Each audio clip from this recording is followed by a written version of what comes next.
The number of people dying from heroin in North Carolina, it has skyrocketed. We're talking people of all ages and demographics. They are getting addicted. CBS North Carolina investigates Jonathan Rodriguez talked to the DEA, former addicts, to treatment professionals, and even our U.S. senators who say North Carolina's heroin problem has to be addressed now before it continues to spin out of control.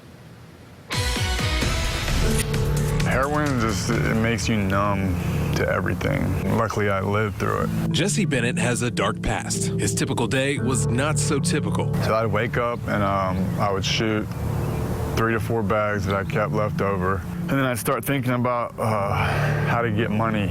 If I needed to shoplift, if I needed to break into cars, whatever I needed to do. His drug addiction left him homeless, jobless, and in and out of jail. Each time I got arrested, I was happy.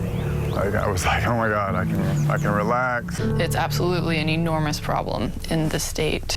Tessie Castillo helps run the North Carolina Harm Reduction Coalition, trying to get users much needed help. As this heroin epidemic is rising out of control, we're shutting down the number of syringes that we sell at pharmacies. We're shutting down treatment centers. We're not funding them. And one of the biggest lifesavers is this tiny bottle called naloxone. Naloxone can take someone who is stone cold, who's turning blue, who's not moving, who's not breathing.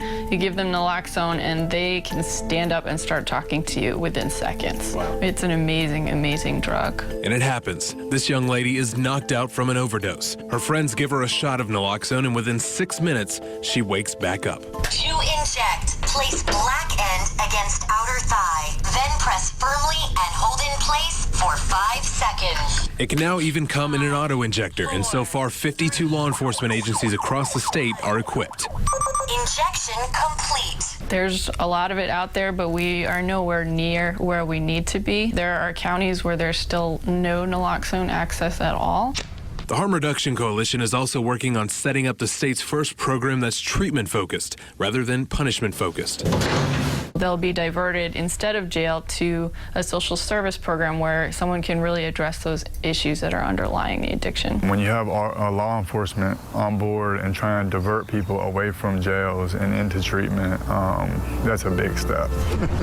It's treatment that worked for Jesse. He's now drug-free and helps others fight their addiction. But without change, it's a battle that could continue to grow out of control. We just want to keep them alive. We need the stories to get out that these are real people, that they absolutely have a shot to get better, and that really the only person who's for sure you can say will never get better is a dead person. Jonathan Rodriguez, CBS North Carolina, investigates.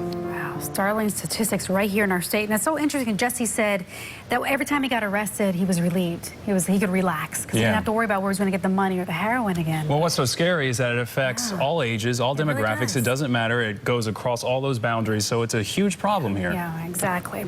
And we have a list of law enforcement agencies currently using naloxone on our website. You can also see the first half of our investigation, find current legislation and links to resources for people with addiction as well as resources for their families. And if you have something you want our Investigates team to look into, please email us at investigates@wncn.com.